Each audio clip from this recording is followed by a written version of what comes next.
oras na hindi ka olats. Alas 3 na! Love Trip! Love Trip! Love Trip! Mula alas 3 hanggang alas 6 ng gabi. Oh yeah! Sa 90.7 Love Radio. Love Trip! Kasama ang inyong muy delisyosang ka-love team. Mara Tony! Mara Tony! Ikaw, anong trip mo?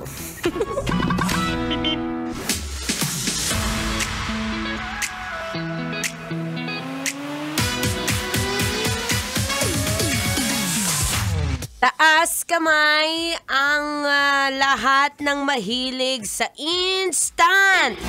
Instant, ano ba yan? Instant noodles?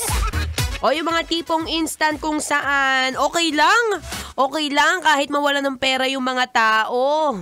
Okay lang kahit yung kinikita ko na alam ko namang hindi para sa akin, kinukuha ko.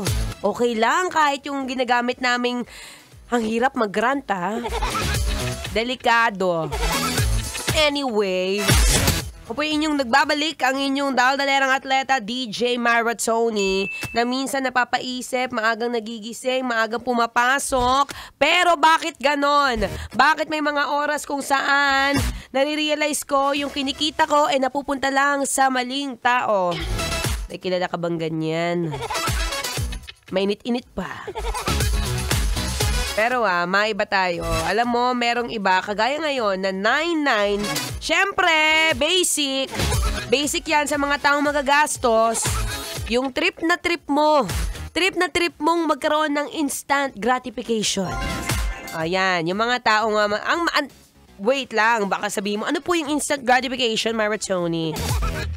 Ang instant gratification po, ayan yung mga tipong kapag kakatapos mong sumahod, yang ka na naman, may mga pinaplano ka na namang bilhin na wala naman talaga sa budget. Ang kagaya ng kakilala natin, na alam mo na habang tumatagal, sabi ko sa inyo walang sikretong hindi nabubunyag. Kaya kung ikaw, meron kang pinagkakagastusan na alam mong kabet, ay tantanan mo na yan. Merong ganun, dalawa yan It's either trip mo ng instant gratification o trip mo ng delayed. Wag naman siya na masyadong delayed. Scary. Mamaya after 9 months, naku, mahirap na, B. Pero decision mo naman yan Actually ako, share ko lang. Minsan kapag bagong sahod tayo, hindi naman natin nawawala sa isipan na, teka lang, deserve ko naman to. Nagtrabaho naman ako ng maayos.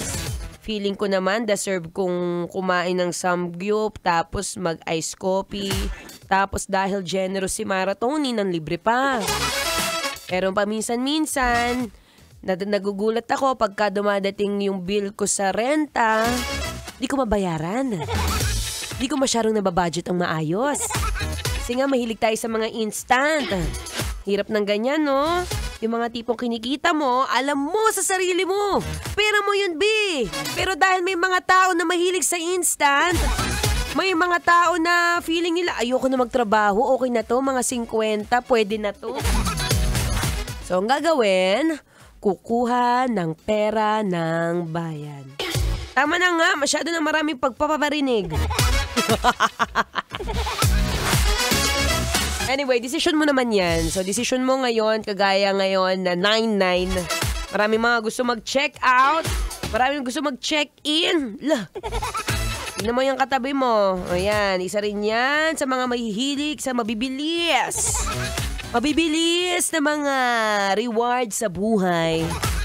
Tatandaan, minsan mas napapahama kapag ang mga bagay-bagay ay mabibilis. Yung akala mo ngayon, milyonarya ka na, pero alam mo sa sarili mo na hindi yan galing sa tamang pamamaraan. Saktong-sakto, huli ka, boy. Alam mo na, kaya tingnan mo yung katabi mo. Tingnan mo kung nagbabayad ba yan ng tamang buwis. Tingnan mo rin kung mahilig yan sa instant. Tingnan mo kung trip rin niyang... Anyway, siya mamaya na. Mamaya na tayo magparinig. Mamaya ka na rin mag-check out dyan, B. Isipin mo muna. Perfect na perfect. Here's another song Brought to you by Nick Makino, entitled The Moon. Dito pa rin sa 90.7 Love Radio. Kailangan pa bang i-memorize yan? Basic. Metro's #1